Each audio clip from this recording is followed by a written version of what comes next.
नमस्कार, मी श्री रमाकांत दामोदर संखे, नूतन विद्या मंदिर उमरोळी, तालुका जिल्हा पालघर. विद्यार्थी मित्रांनो, आपणा सर्वांचे सहर्ष स्वागत. विषय हिंदी, कक्षा 8वी, पहली इकाई, पाठ 2, वारिस कौन, लेखिका विभा रानी. परिचय. जन्म 1959, मधुबनी, बिहार. बहुआयामी प्रतिभा की धनी विभा रानी हिंदी व मैथिली की राष्ट्रीय स्तर की लेखिका है. उन्होंने कहानी, गीत, अनुवाद, लोक साहित्य एवं नाट्य लेखन में प्रखरता से अपनी कलम चलाई है. वह समकालीन फिल्म, महिला व बाल विषयों पर लोकगीत और लोक साहित्य के क्षेत्र में निरंतर काम कर रही है. लेखिका विभा रानी जी की प्रमुख रचनाएं चल खुसरो गर अपने, मिथिला की लोक कथाएं, गोनू जहाँ के किस्से कहानी संग्रह, अगले जन्म मोहे बिटिया न कीजो, नाटक, सम्राट कैन, द्विभाषी हिंदी अंग्रेजी का अनुवाद, बिल टेलर की डायरी आदि. छात्रों, गद्य संबंधी प्रस्तुत संवादात्मक कहानी के माध्यम से विभा रानी जी का कहना है कि किसी भी कार्य की सफलता के लिए आवश्यक है समझ बूझ, योजना बनाना, समय तथा संसाधनों का सदुपयोग. ऐसा करने पर उत्तम फल की प्राप्ति करने में कर्ता अवश्य सफल होता है. जो ऐसा करता है वही जीवन में सफल होता है. तो चलिए छात्रों, वारिस कौन पाठ की शुरुआत करते हैं. एक राजा था, उसके 4 बेटियां थी. राजा ने सोचा कि इन चारों में से जो सबसे बुद्धिमती होगी, बुद्धिमती का मतलब तेज, होशियार, उसे ही अपना राजपाट सौंपेगा. राजपाट का मतलब है राजगद्दी, राज्य का शासन. इसका फैसला कैसे हो, वह सोचने लगा. अंत में उसे एक उपाय सूझ गया. सूझना मतलब ध्यान में आना. उसने एक दिन चारों बेटियों को अपने पास बुलाया, सभी को गेहूं के 100-100 दाने दिए और कहा, इसे तुम अपने पास रखो. 5 साल बाद मैं जब इन्हें मांगूंगा तब तुम सब मुझे वापस कर देना. गेहूं के दाने लेकर चारों बहनें अपने अपने कमरे में लौट आई. बड़ी बहन ने उन दानों को खिड़की के बाहर फेंक दिया. उसने सोचा, आज से 5 साल बाद पिताजी को गेहूं के इन दानों की याद रहेगी क्या, और जो याद भी रहा तो क्या हुआ, भंडार से लेकर ला दूंगी. भंडार का मतलब जहां अनाज इकट्ठे किए जाते हैं, मराठी में उसे गोदाम कहते हैं या गोडाउन कहते हैं. दूसरी बहन ने दानों को चांदी का मतलब रजत, एक डिब्बे में डालकर उसे मखमल के थैले में, मखमल का मतलब रेशमी कपड़ा के थैले में बंद करके सुरक्षा से अपनी संदूकची में डाल दिया. संदूकची का मतलब छोटा संदूक या पेटी. सोचा 5 साल बाद जब पिताजी ने दाने मांगेंगे तब उन्हें वापस कर दूंगी. तीसरी बहन बस सोचती रही कि इसका क्या करूं. चौथी और छोटी बहन तनिक बच्ची थी. तनिक का अर्थ है थोड़ा. शरारतें करना उसे बहुत पसंद था. उसे गेहूं के बुने दाने भी बहुत पसंद थे. उसने दानों को बुनवा कर खा डाला. बुनवा कर मतलब सेंक कर खाना, मराठी में उसे भाजून खाने, और खेल में मग्न हो गई. तीसरी राजकुमारी को इस बात का यकीन था, यकीन का अर्थ है विश्वास, कि पिताजी ने उन्हें यूं ही दाने दिए नहीं होंगे. जरूर इसके पीछे कोई उद्देश्य होगा. उद्देश्य के लिए यहाँ नया शब्द आया है, मकसद. पहले तो उसने भी अपनी दूसरी बहनों की तरह उन्हें सहेज कर रख देने की सोची. सहेज कर का मतलब संभाल कर, लेकिन वह ऐसा न कर सकी. 3 दिनों तक वह सोचती रही.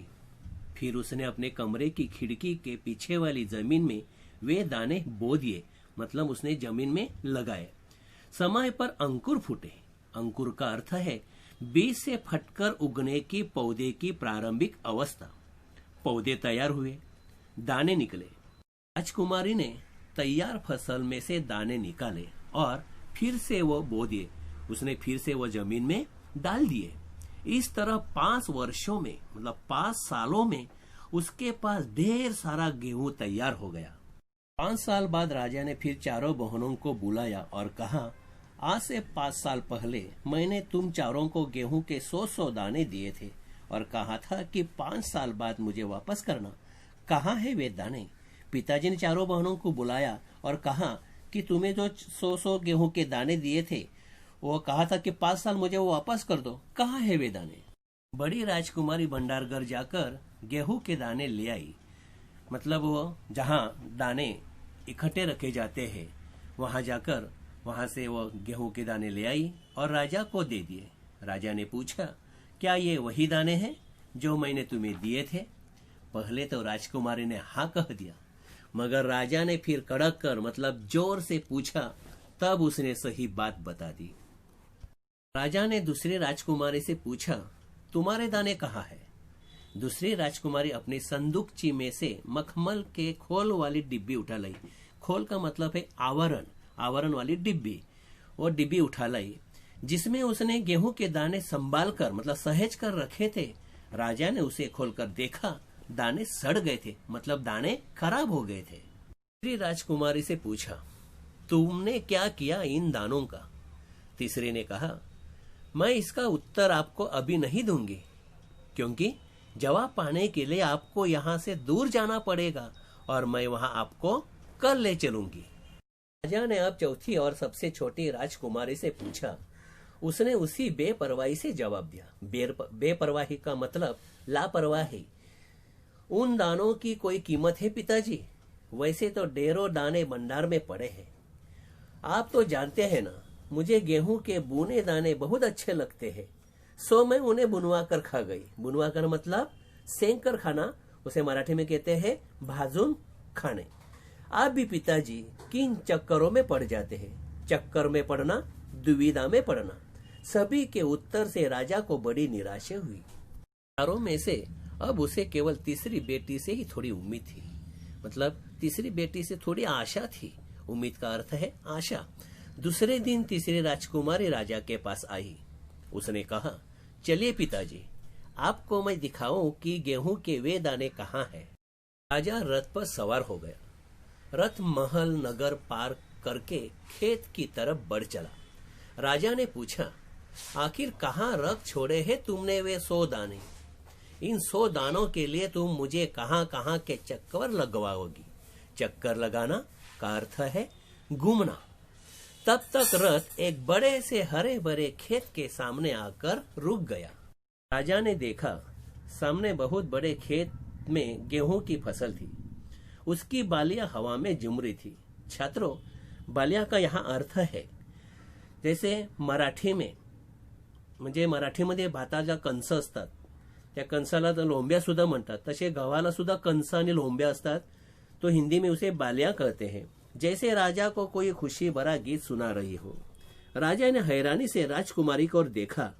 राजकुमारी ने कहा, पिताजी, ये है वे 100 दाने जो आज लाखों लाख दानों के रूप में आपके सामने हैं। मैंने उन 100 दानों को बोकर इतनी अधिक फसल तैयार की है। राजा ने उसे गले लगा लिया और कहा, गले लगाना मतलब प्यार से मिलना। राजा ने अपनी तीसरी बेटी को प्यार से गले लगा लिया और कहा, अब मैं निश्चिंत हो गया। तुम ही मेरे राज्य की सच्ची उत्तराधिकारी हो। उत्तराधिकारी का मतलब है वारिस। छात्रों, कहानी के राजा ने अपनी 4 पुत्रियों में से उचित वारिस का चयन करने के लिए उनकी बुद्धिमानी की परीक्षा ली और सफल राजकुमारी को राज्य का राजा बनाने का निर्णय लिया। तो छात्रों, वारिस कौन यह पाठ यहाँ समाप्त हो चुका है। छात्रों, इस पाठ पर आधारित कुछ शब्दार्थ है। वह शब्दार्थ आप अपने कापियों में लिख लीजिए। धन्यवाद।